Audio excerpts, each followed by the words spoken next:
Good evening, everyone. Hi, Hi. good evening. Good evening. Hi, Hi. Amy. Good evening. Hello, everyone.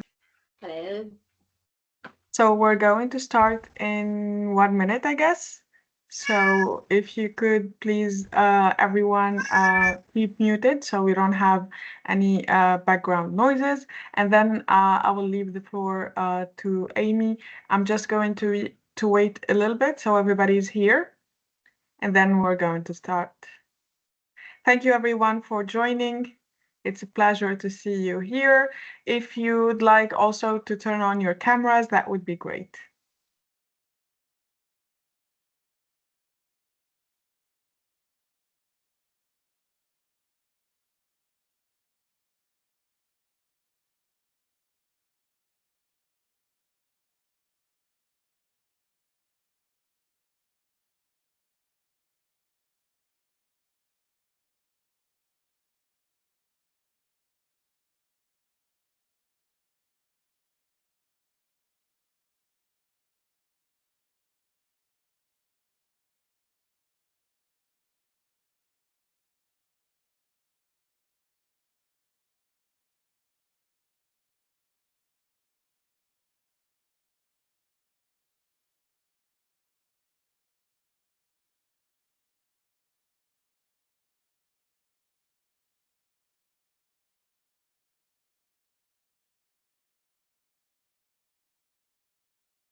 I think we should start. Okay, so I'm going to go ahead with a very short presentation of myself. So my name is Manel, and I work with Women for Cyber. As a junior project manager, I work mainly on mentorship programs. And including the mentorship programs and project activities is the webinar series. So Amy is the second webinar that we have in this series, and the series of webinar is going to be up until the end of this year. So I'm going to mute myself. I'm going to give the floor to Amy, and I will be here to help and to answer any questions also. So Amy, the floor is yours. Thank you so much, Manal. And hi, everyone. I just want to say welcome before I start. And thank you so much for joining today, no matter if you are in a time zone and it's breakfast or it's dinner or you're coming from work. I really appreciate everyone who's come today. And I just want to thank you personally for coming to listen to my presentation. I know life is very busy, and I don't take it for granted that you're spending an hour here today. So thank you, and apologies for any technical disruptions. I know that this is a cyber presentation, but forgive me in advance if anything goes wrong there. So, like I said, welcome, and thank you for joining me. So what are we actually going to discuss today? So this presentation is called Breaking Out the Box, Transitioning into Cyber Without Starting Over. And that's a very deliberate and intentional title. It's really about breaking the very narrow definitions that society expects when it comes to who gets to work in cybersecurity. And really the overall aim is to remind everyone here, remind myself, that your current skills and background and mindset, especially as women, are so much more valuable than you think, we think, society tends to think. And I'm really hoping that today I give you some insights which you can take and really feel uplifted about the skill set you already have. Because this isn't just about jobs or technical training. This is about storytelling, confidence, and the power of reframing your career narrative. So if you've ever thought to yourself, I'd love to move into cyber, but I don't come from a tech background, I don't have this, I don't have that, I think this talk is for you, and I really hope you leave it feeling like you can be the person you want to be. So firstly, a little bit about me. Why am I doing this presentation? Who am I? So my name's Amy. If you can't tell from the accent, I come from the UK originally. I will actually just start by saying I've always been a bit of a nerd. Right from a very young age, I loved maths. I just loved exploring. I loved the idea of computers. I wanted to know how they worked. I wanted to know how to break them a lot of the time. I was that kid who wanted to know how to make things, kind of go wrong. Um, and I think that I really just kind of lent into that for many, many years. And I'm not afraid to admit it, I was one of those mathlete kids who would sit there and see how fast they could do the times tables. And I just loved the structure, the logic. I'd get a real thrill from it. But I also loved books, and I loved the kind of magic of stories and narratives that numbers couldn't quite replicate. I think some people describe it as having a left or a right brain. I think I have 50-50. And I think it was around the time that women and young girls are particularly kind of steered away from STEM careers. I just thought to myself, okay, I love stories, I love narratives, I love communications. And so I leaned harder into the literature. And I think society doesn't necessarily say it, but it certainly whispers it, that girls are better communicators, they're better writers, they're better caretakers. And I listened. And so I studied literature at university, and I think I sharpened my skills in writing and analysis and storytelling. And I loved it. I won't ever say that I didn't. I still love it now. And I've gone on to build a career in communications in the Brussels bubble. I've worked with NGOs, political institutions, and kind of other European organizations, really with the aim of shaping narratives, building campaigns, and making voices heard. But that mathlete, that nerd, never disappeared. And as I've progressed in my career, I've really found that you don't have to be one or the other. You can enjoy both, and there's actually a space to not have to choose between being a storyteller and being a tech person. You can be both. And so I still have a career in communications that I love very much, but I'm also a part-time student on an MSc program through the University of York in computer science and artificial intelligence. And I think I've really built this professional niche where I bridge the gap between technology and communication. And really, I'm here today to talk a bit more about how you too can reframe your own narrative and have some more confidence in your own perspective on your career, and kind of the value that that unique kind of pathway can bring to you. So just so you can see that little mathlete nerd that I discussed, there we go, there she is. And I want to start with something interactive. So I'm going to try and make this work. I want to share a word cloud with everyone, and I'm going to ask you some questions. Now, I can't actually see, I'm not sure I've been given permission to do that on Teams. Does everyone have access to the chat? Yes. They do. Okay, let's do this in Amy, a simpler way. also, if you need me to put on something, just let me know. I think let's do it via the chat. I think that's an easy way. I just want to ask everyone a very simple question. So what is the first word that comes to mind when you think of a cybersecurity professional? Just one word, whatever comes to your mind first. And if you could put it in the chat, I would be super grateful.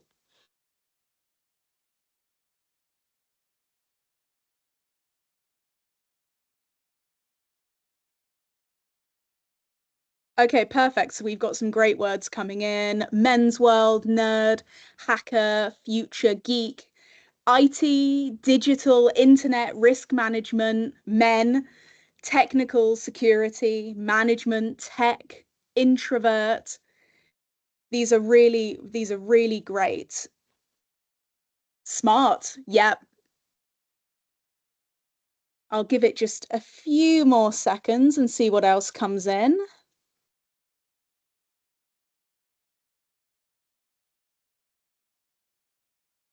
I think that's just about it then. So these words we've got coming in, I mean, at least to me, they very much read as something that's kind of coded as masculine. Terms like hacker and logical and even things like introvert, it's resilience. There's another one. I think these are words that we very much don't necessarily mean to, but we certainly unconsciously associate with a masculine kind of energy. And I don't think that's surprising, but I do think it is revealing.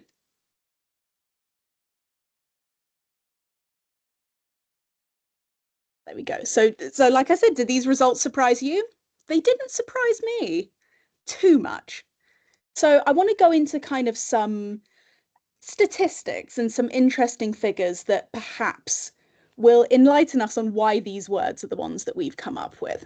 So we have here the BCG and Women Who Code study from 2020 that found that 40% of women in tech feel they have to act more technical to be taken seriously. And really, that means that women often suppress or downplay their natural strengths like communications or leadership or strategic insight, things that you might have picked up in your career previously, or you just naturally have as your personality, your strengths. And they downplay this because they fear being seen as less legitimate in the role. Many are told to stay in their lane when using broader business or leadership skills.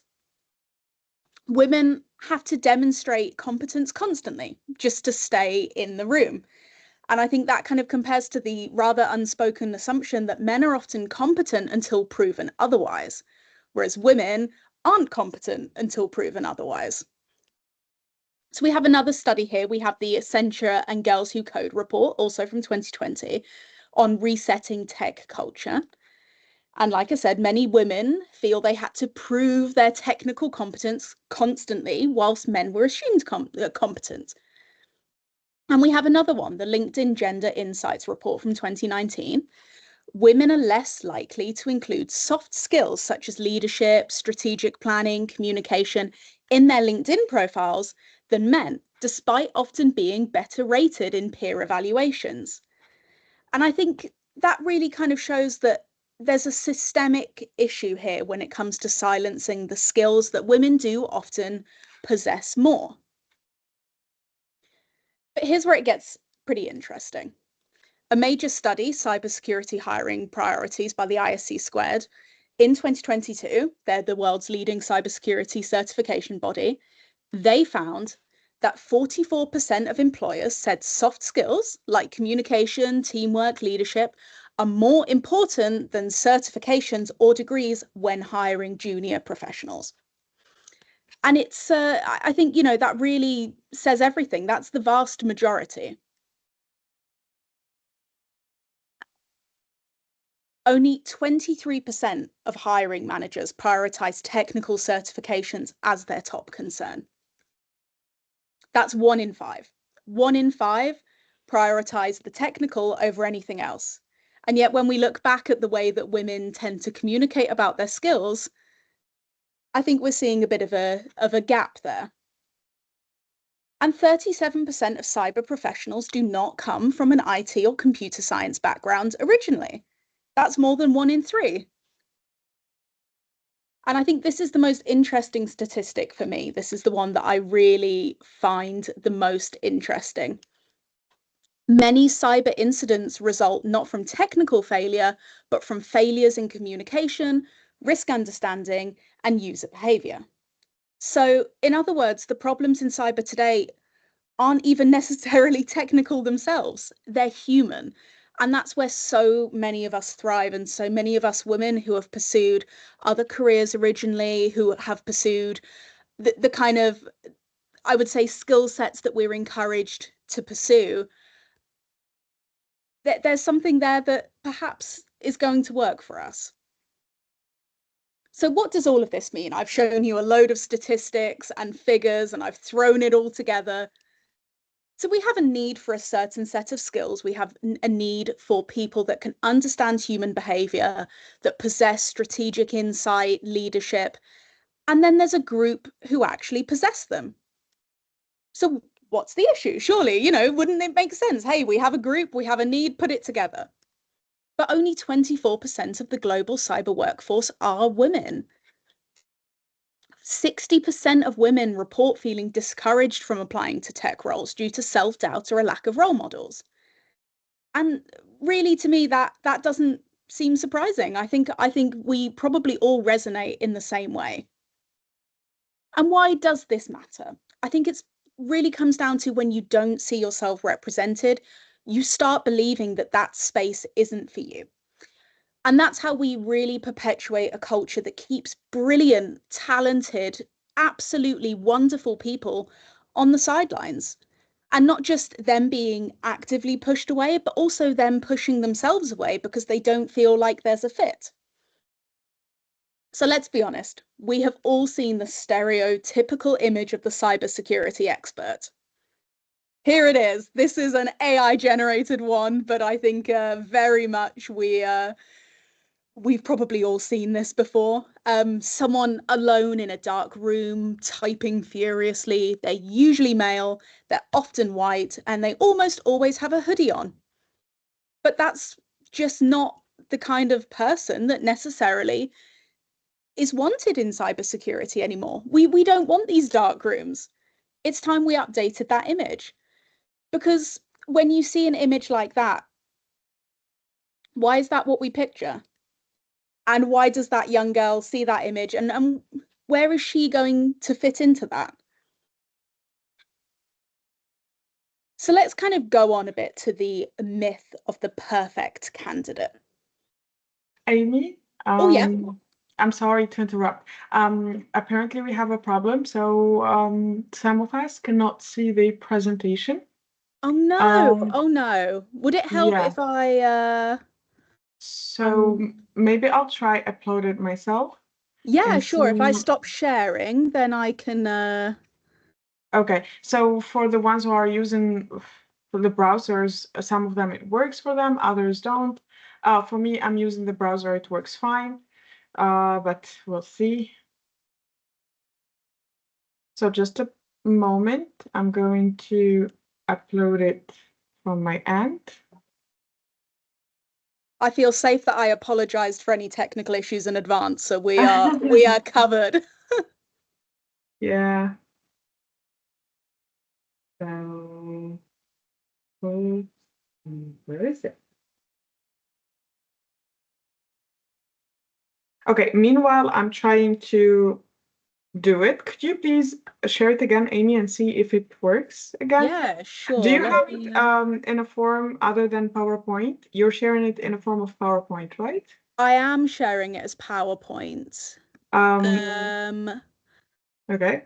Let's see, how does that appear for everyone? Okay. Let's see if it another form works better.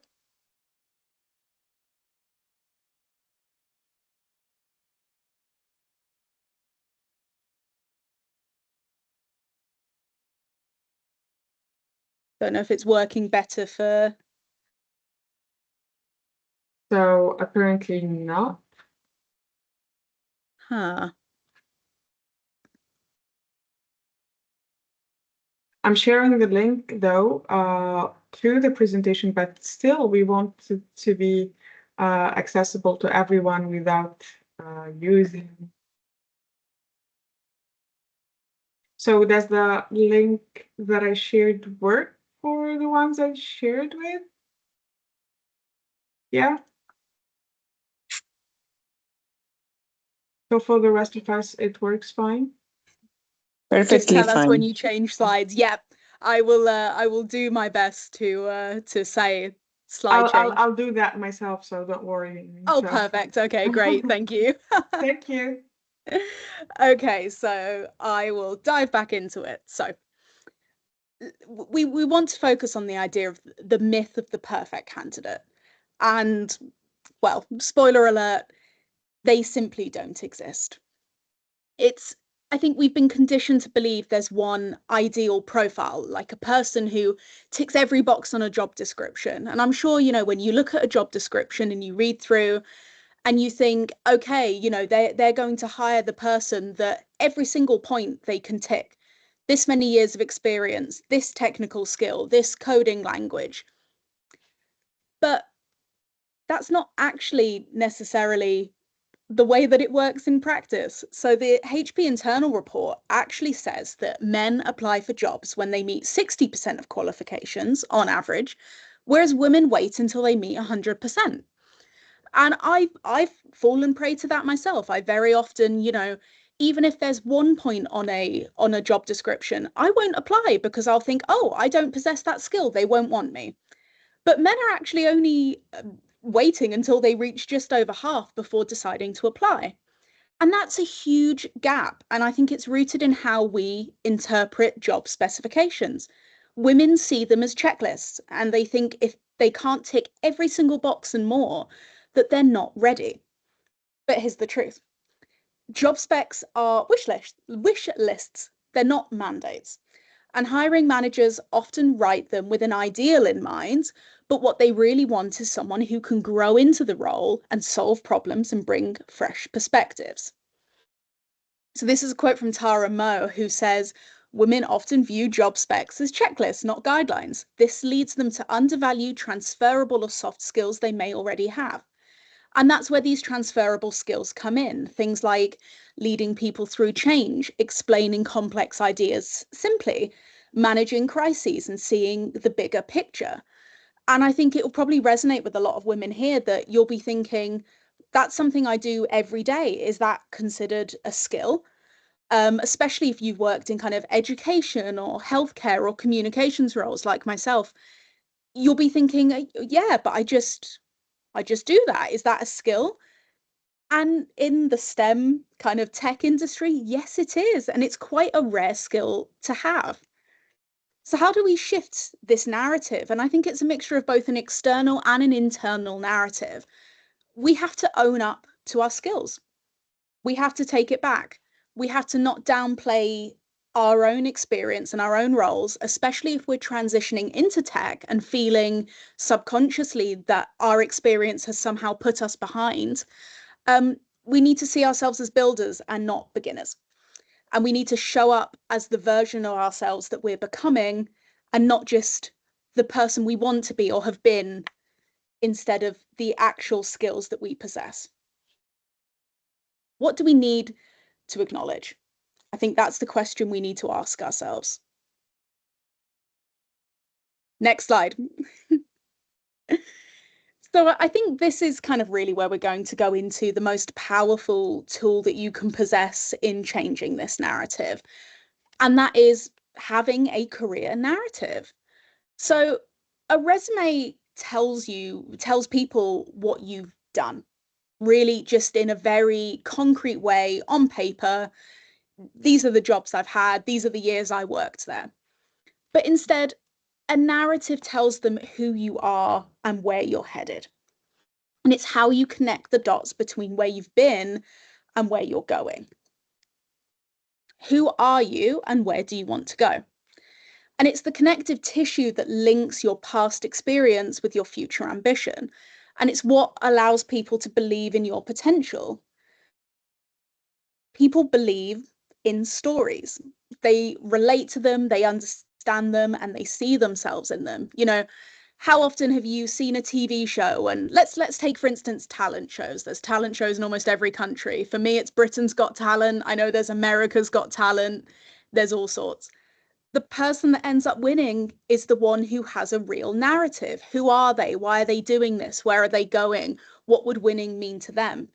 And at the end of the day, you can take that lesson and apply it to your career also. Your resume says what you've done, but your narrative says who you are. And in cybersecurity, this is especially important because so many of the skills that I described before, adaptability, strategic thinking, user awareness, they don't show up neatly on a CV. They live in these stories. They're not just living in job titles. And this is really where your experience, especially as a woman, is really going to shine. People don't hire experience alone. They hire potential, and potential needs a storyline. So like I said, employers, especially in cybersecurity, are increasingly looking for these skills like adaptability, problem solving, clear communication, strategic thinking. And these just don't come up when you have a job title and the number of years you've worked somewhere. They don't necessarily show just in the title of your degree or in the certificates you've taken. A compelling career narrative connects your why, your value, and your direction. And I think here I'd like to stop and just take a minute to actually look at what does a transition mean to you.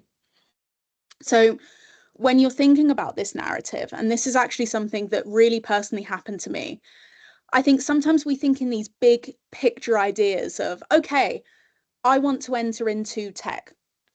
Well, what does that mean? I want to enter into the field of cybersecurity. Okay, what does that mean? Does that involve staying in the workplace you're in and exploring opportunities that way? Does it involve going to a company that you've particularly admire or have always wanted to join? And I think here, when you define your story, you're beginning to ask those questions internally too about, what does transitioning, what does changing my career actually mean to me? Because it means a million different things to a million different people, and all of them are valid. I think we have this idea with the picture I showed before that, if you're not working in a hoodie in a dark room, then you haven't entered tech. That's not true. Your story is what it means to you. And I think at all times I would really say, keep considering what a transition means for you. What does your story mean for you? And that direction, it should be what you want and what you picture as success, no one else. So let's kind of go into more about the action side of things, and really look at, what does this look like in practice? Because, understanding your value is one thing and saying, I recognize I have these skills, I'm great. But how do we communicate that effectively? That's where the real magic happens. And that's where you really begin to kind of build the pathway you want to build. So the first point is to look at where you've started, give context and show your foundation. And that's not, kind of the I was born in this year in this, it's not necessarily about the strict, this is what I've done in the past, but it's more about what field did you come from and what core skills did you build?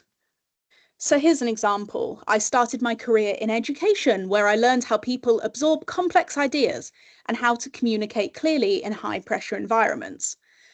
That tells me you understand how people learn, how to adjust approaches based on different people, and how to lead under pressure.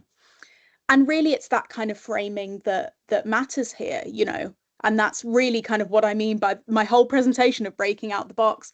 Take the skills you've built and show them through every point. What led you to cyber? I would explain the real pivot moment or the curiosity that sparked your transition. So, really kind of having a look at, what was that one moment, if there was one, that, kind of led you to think, I want to move into tech? Was it something you read? Is it you noticing recurring gaps at work? Or, was there something like the IT outage last summer that made you think, hey, this is really interesting, I want to go into it? It doesn't have to be something complicated or particularly amazing, but it just has to be human. It just has to be what made you want to pivot careers, because I can guarantee somebody else feels the same way. And probably the hiring person who reads your CV would feel the same way too. Whatever it is, articulate that spark. So here's another example. Over time, I became interested in how digital habits affect safety and how behavioral awareness could prevent security incidents. Just link it back to something really honest about what you find interesting. Don't be afraid of other people not finding it interesting or it not being necessarily the right answer you think a hiring director would want. Write about what interests you. And that's where you can really kind of go into what you bring that others don't. Highlight your edge. your skills, not your gaps. So here, unlike traditional cyber professionals, I bring an understanding of human behavior, learning theory, and a background in leading change, all critical in security awareness and compliance. So, you don't necessarily have to focus on the certificates you have, the degrees you have, the traditional experience. What lens do you offer the field that the field doesn't typically see? And, this is really where if you are transitioning into tech, you're going to have such an advantage because you're going to have something different, something that may not have been applied before. And the final point is to look at where you are headed, show intention and show vision. Paint a picture of growth, paint a very honest picture about where you want to go. So here's the final part of this. I'm now focused on transitioning into cybersecurity awareness strategy, where I can combine my strengths in communication, psychology, and digital risk. Now, this narrative format gives you a structure, but it also gives others externally a reason to see you as valuable. It's a very strong way to communicate the honest truth that you are transitioning into a new career or you are developing skills, but it frames it in a way that shows how strong that is and how, rather than leaving one field and entering another, you're actually going to have experience in two fields and you can combine it. So now I'm going to kind of focus on LinkedIn. I think that's where the majority of us are communicating work-wise. And I want to kind of apply some of these narrative structures in your LinkedIn. I think we are very much taught and told that LinkedIn is like an online resume, but it's more than that. It's a storytelling platform. And very often it's the first thing that people see about you. And I think it's a very important place to define your professional identity and become visible to the right people. So start with your headline. Let's start with the simple part. A lot of people like to kind of put their current role where they work, but this is prime real estate.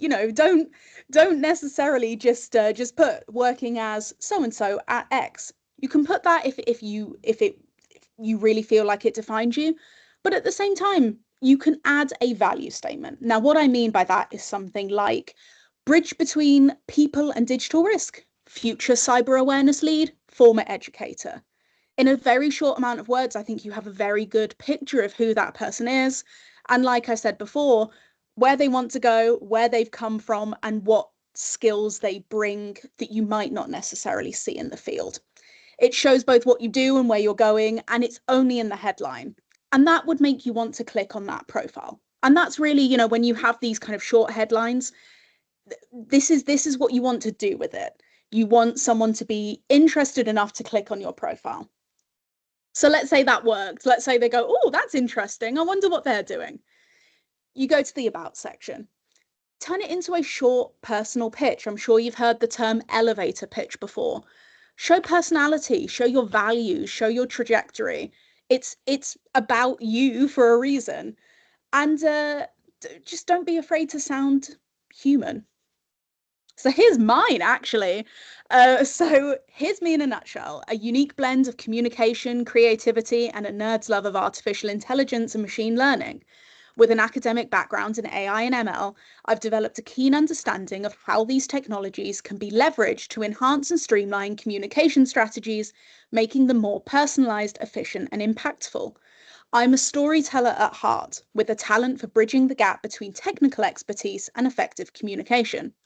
I love to create narratives that genuinely impact people and derive actionable insights from vast data sets, complemented by AI and ML, to inform communication strategies, predict trends, and make data-driven decisions. And I think in that you kind of really get the idea that I have a communications background. I'm beginning to learn the AI, the ML side of things.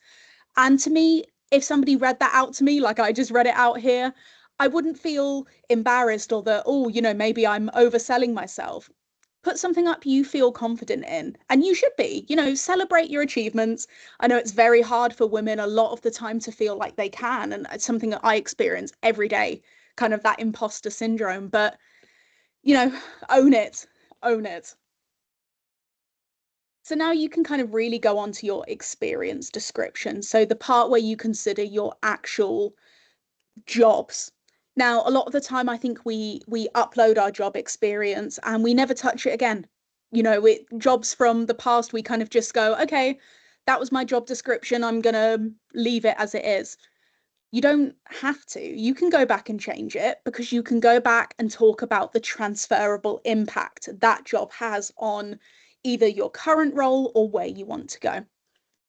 So, instead of teacher of 30 students, which is very valid, it's true, focus on how it ties into the roles you now want to work on. So you could put led digital literacy programs influencing long-term behavioral change. Really think of the ways that for each kind of point of your job description you have, how does this link into the role that I want? And if if a hiring director pointed it out on my CV and said, okay, how's this relevant to the job? Go back and reframe it like that. You're allowed unlimited changes. You can change as much as you want. I would recommend that you go back at least once a year and look at these things and kind of think about your narrative as a whole. And I think another thing about LinkedIn, it's such a social platform, is share your learning journey. A lot of the time, you see the posts of, I just got this certificate. And a lot of the time people use the kind of template LinkedIn text. I would recommend that you don't. Talk again about how it links into your experience. So, for instance, just completed my first course in cyber policy, blown away by how much ties back into my marketing experience. And you can link in there, and that's going to be something that only you can provide. It's going to be focusing on your very unique perspective and your lens. And it's something that adds value to the LinkedIn space. It's not just here's my certificate. It's something that people, I think, would find interesting regardless of the field. And it kind of really signals that you're not only proactive, but you're also thinking about your own growth and your career as a whole and your trajectory. And as well, comment thoughtfully, comment on other people's content, especially when you have an insight or you have an opinion, share it. It's comments are free, use them. So now I'm going to just focus on some more general tips and leave you with some, perhaps, I would like to say, powerful, hopefully, reminders of kind of how we can harness this narrative. So root yourself in authenticity. I really hope that so far I've kind of really hammered that in, that, you don't need to pretend. You don't need to pretend that you're this hooded, dark room cybersecurity expert. Be you. What you do need to show is that you're a credible learner with a relevant mindset, because people connect with real stories, not polished personas. Avoid empty phrases. Use grounded language. How many buzzwords are out there now? Words like synergize and thought leader. Anyone can use them. Anyone can say them. They don't really tell us anything. Say what you're doing. Are you leading projects? Are you, driving change in this field? Are you improving the clarity of this paper? Anytime you have something specific that you can harness, use it. People find it refreshing. And I'd like to say, and this is something I hope that I do myself, lead with insight, not boastfulness. Don't make every post, I did this or I got this certificate. Make it about what you learned and how you're applying it, what you're curious about. And sometimes it can even be really refreshing to share an opinion and finish it with, I don't know how this will work with this. If anyone has any insights, let me know. Really kind of open your mind and be that curious George, as we would say in the UK. And don't see it as something to be ashamed of, that you're not knowing a particular perspective. Actually, it can be your strongest kind of point. I always like to think to myself, if that was somebody else and I was reading it, how would I feel? And I think if I saw another woman posting on LinkedIn going, hey, I was really interested in this. Can someone advise me on, another resource that links to this? I would feel so open and happy to be able to contribute to their knowledge and be able to share, like, hey, I read this, I really enjoyed it. And that's where you're going to make the right connections. Connect with the right people, but don't spam. Build as many genuine relationships as you can and attend as many in-person networking events as you can. Now, I say this with the caveat that a lot of the time, it's a very privileged thing to be able to say, I can attend this networking event, I can go here, I can do that. But, you can still do it online. Just, make those insightful comments, ask for advice, reach out, and really kind of reframe your narrative in that way where you're always open for conversations, you want to learn, and people will be open to you in return. AI is great, sparingly. I think there's a growing trend at the moment where the idea in a lot of people's minds is that more engagement equals more success. And that is true to a certain extent. And AI tools are great for brainstorming and drafting and kind of reviewing what you want to say. But don't outsource your voice. Your voice is the most powerful thing you have.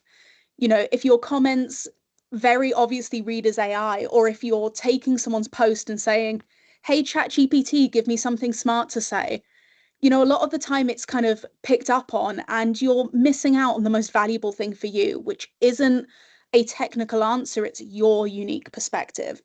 And I think it's really important that once you're labeled as inauthentic, it's hard to rebuild that trust. Go into it in the right way. And I'm doing a degree in AI. Believe me, I love it, but we have to use it responsibly. And finally, like I've been saying, don't apologize for transitioning. I'm not an expert. Yeah, I'm just starting out. You don't need to say these things. Use language that instead doesn't minimize your value, but shows that, you're actually doing something intentional that's adding to your growth, that's giving you a whole new trajectory. And that small shift in language can really change everything. So let's go back to the question that we focused on right at the beginning. What is the first word that comes to mind when you think of a cybersecurity professional now? So if you'd like to go back to the chat and give me some more words, if they're the same as before, you tell me the same ones. But if you think that I've changed it, let me know. Creative, Penelope Garcia, opportunity, determination. Logic,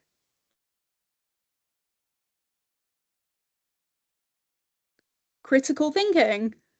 Accessible, own it and be audacious. I love that. Security, learning, cool.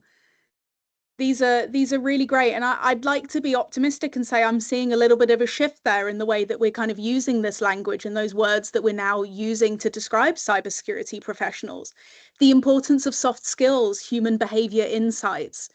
I really think that this is the direction that we should be going in, and these are the words we should be thinking of. So I just have one slide left for you. If it works, there we go. We're on slide 12 now.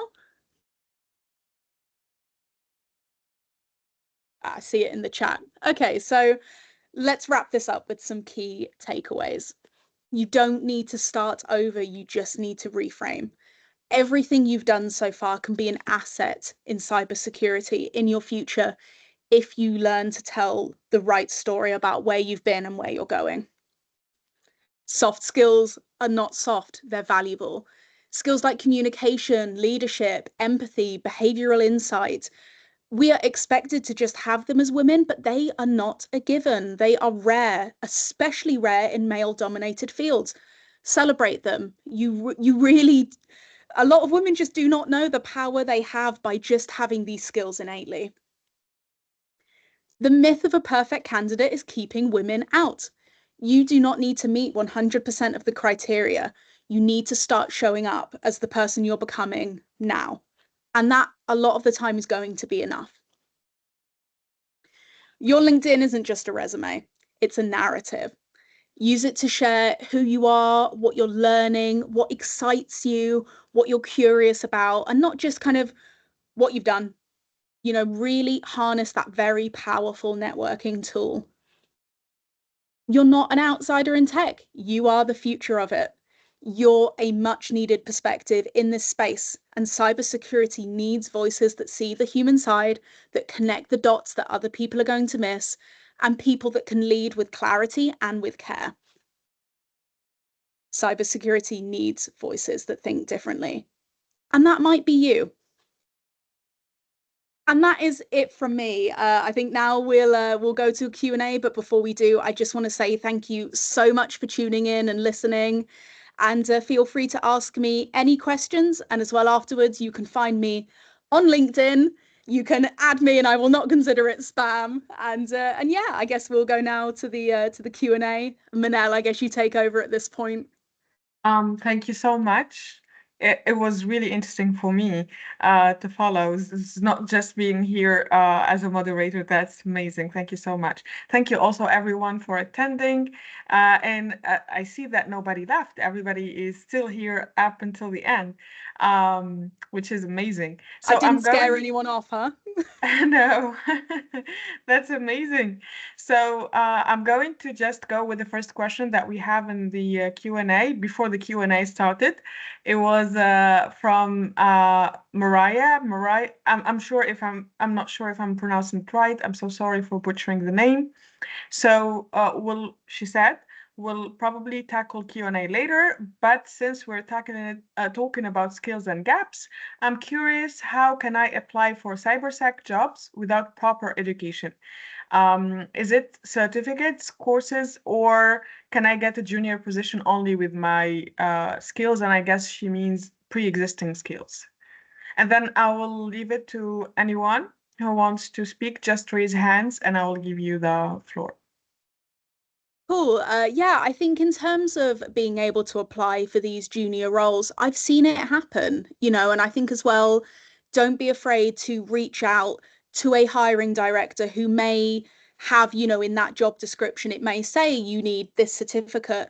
Reach out to them and ask, is there a way into this this job with my CV, or do you have any other opportunities that might work? And you never know what they're going to respond with. It might be exactly the break you're looking for. And I'd really say, let's go back to that statistic that women wait until they fit 100% of the job role, men wait until they reach 60%. I think a lot of us here probably reach 60% of cybersecurity roles. And with the importance really lying on those soft skills now, I have no doubt that there's going to be a lot of hiring directors out there who are much more interested in the kind of attitude, the soft skills you do bring to a role, and you can learn the rest. You can learn skills. What you cannot learn is attitude, your willingness to grow, your willingness to learn from mistakes. And I'm really optimistic about that, and I've seen it happen with other women in the field, and I have no doubt that it will happen for you too. Just one more question from our chat is from Angelina. She said, if we were to get certifications, any you could recommend? I think that's a really good question.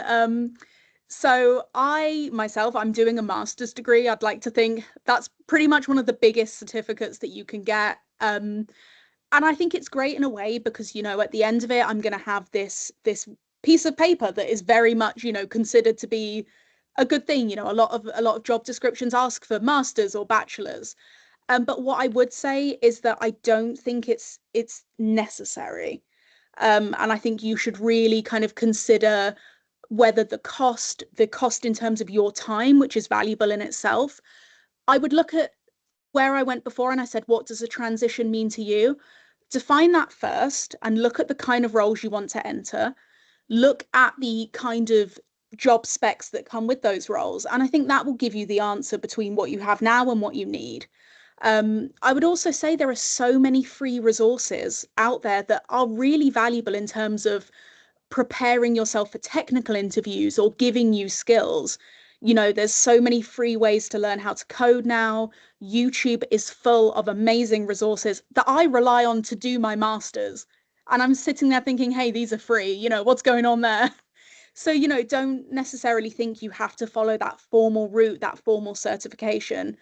Definitely look into, does it actually fit with where I want to go?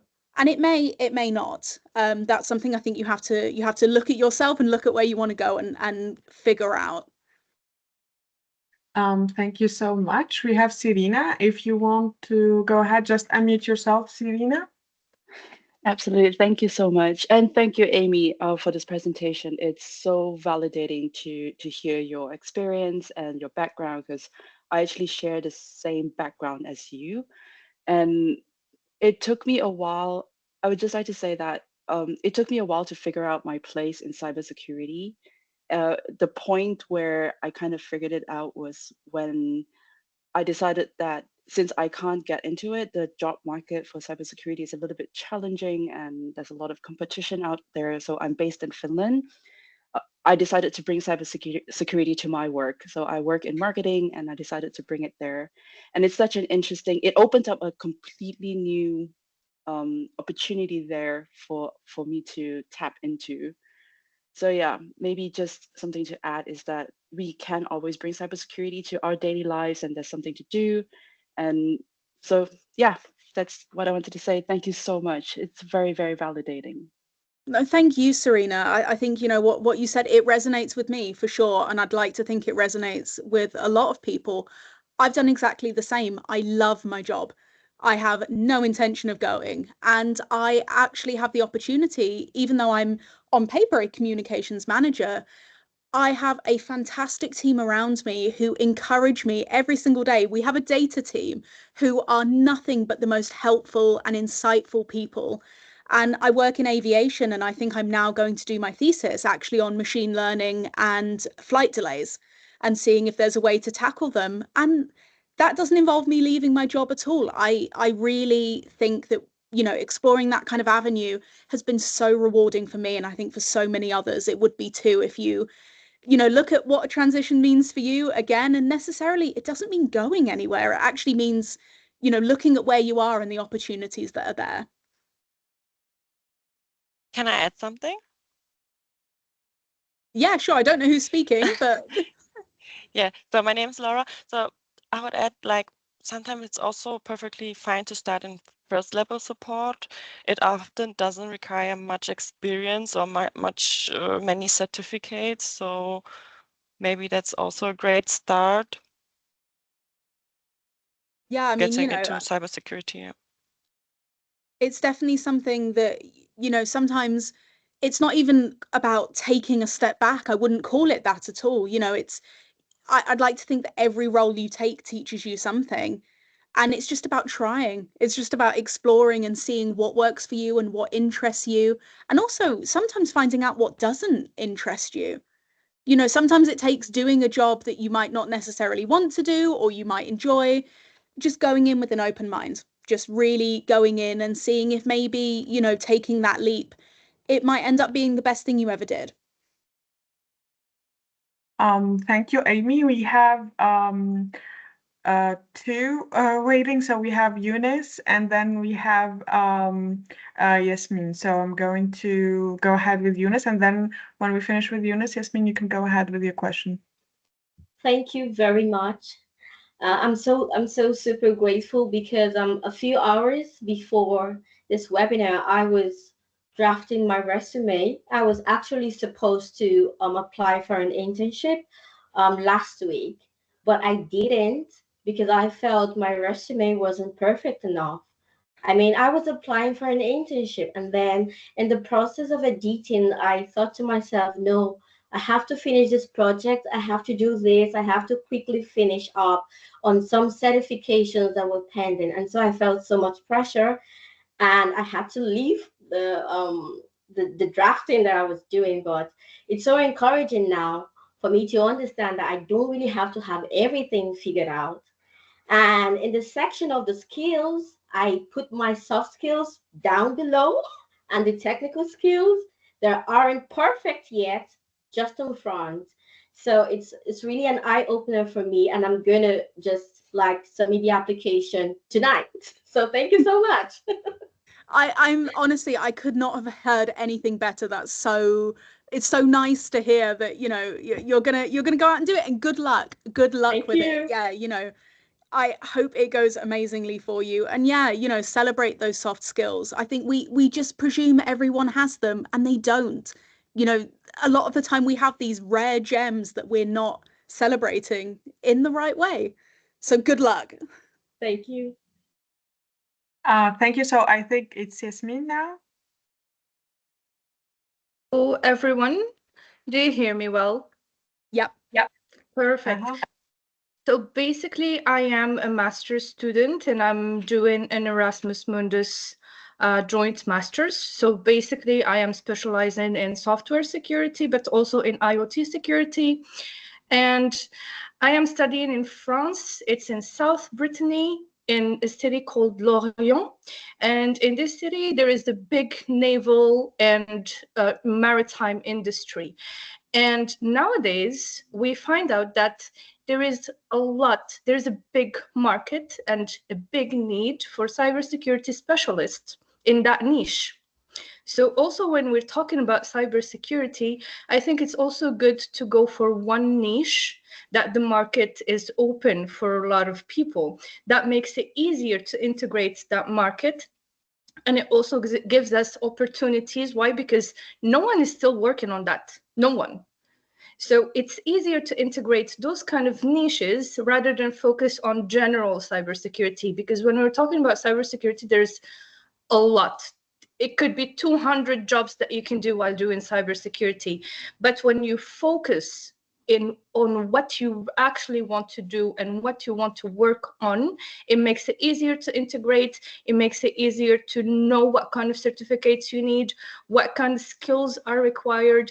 And in a lot of aspects of cybersecurity, soft skills matters, because when we're dealing with an incident, everyone would be panicking. So if there is no one that could use their soft skills to temper everything, to manage everything, technical skills are not that important anymore because we don't know how to canalize those skills.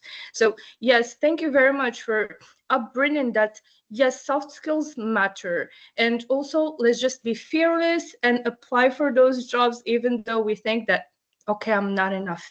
I still need to do that. I still need to do this. But let's just do it. And eventually everything will work out. Yeah, I think absolutely. You know, like me now, I'm in aviation. I love it. And there's a real niche. You know, it's something that works fantastically. And I would consider that, you know, all of us probably have a niche. Explore it. See if there's opportunities there, you know. Maybe fashion's your thing. I can guarantee there is a fashion house out there who needs cybersecurity. Look into it. You know, the worst thing that can happen is you see it and you don't see a job and you think, okay, you know, but if you don't look, you'll never know. So thank you so much. Thank you, everyone. And I'm looking now at the chat box, and I have some questions in the chat box. And I have to tell you, the chat box is full of solidarity. Any question is asked there, everybody jump in to help with the answers, and it's amazing. However, I have a question for you, was not answered, so I'm gonna read it out loud for you. And then we're still waiting for you to raise your hand so we can give you the speech. So the question says, I have a question too. You spoke beautifully about embracing who we are rather than trying to become what we think cyber wants.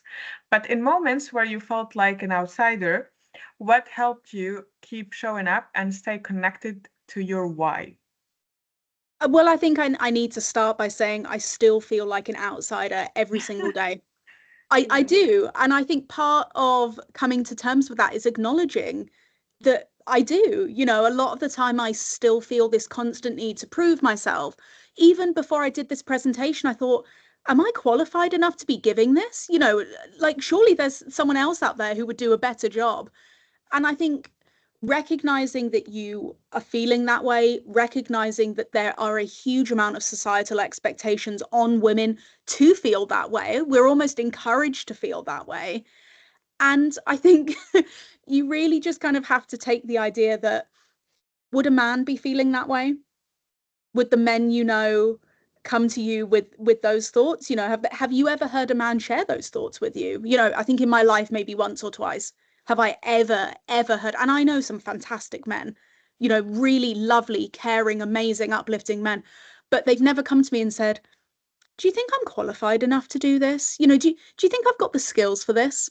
No, no, you know, it just, I think you just have to kind of recognize that you are encouraged to feel that way and you have to fight against it. And that's just one of the things we have to do. And regardless, I always say to myself, if I flopped, what went wrong?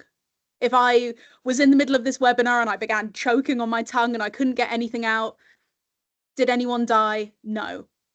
Be fearless, go with it, recognize that, you know, we're allowed to make mistakes. It's not the end of the world. And just, you know, be audacious. Be audacious. That's how I keep on going despite feeling like an imposter every day. I mean, I love the answer. And self-doubt definitely is internalized in women, and it's something that we need to unlearn. So I agree with you. So anyone else has a question for Amy? Please raise your hand or just unmute yourself and go ahead.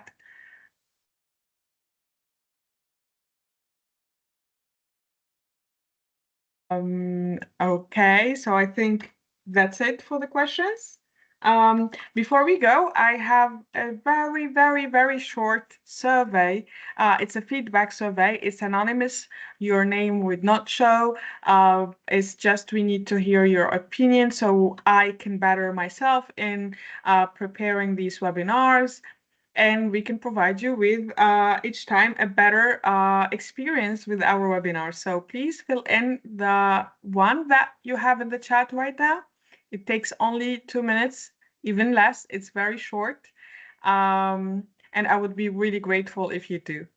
Thank you so much, Amy. Thank you everyone for attending, for your time, and for being here. And I know that this is a growing community now for the webinars, and each time we'll have someone who's amazing, as we have Amy today. Amy, I'll leave you the last word before we go. Oh, thank you so much. You're going to make me big-headed. Thank you, everyone, for joining, and thank you for listening. And I really hope that you leave this feeling uplifted and inspired and like you're ready to take on the world. And I hope you have a lovely evening, morning, afternoon, wherever you are. And yeah, thank you so much. Have a wonderful evening, everyone, and goodbye. See you for the next webinar that is on the 3rd of April. We have one also on the 17th and one on the 30th. So see you soon and have a wonderful evening. Bye, everyone. Bye. Thank you. Bye. Thank you.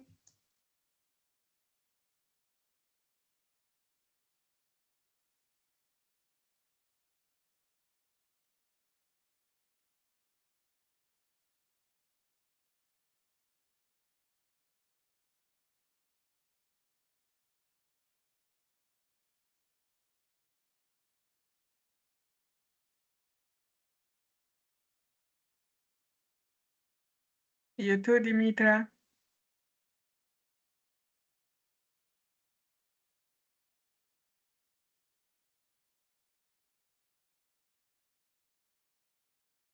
Bye, ladies.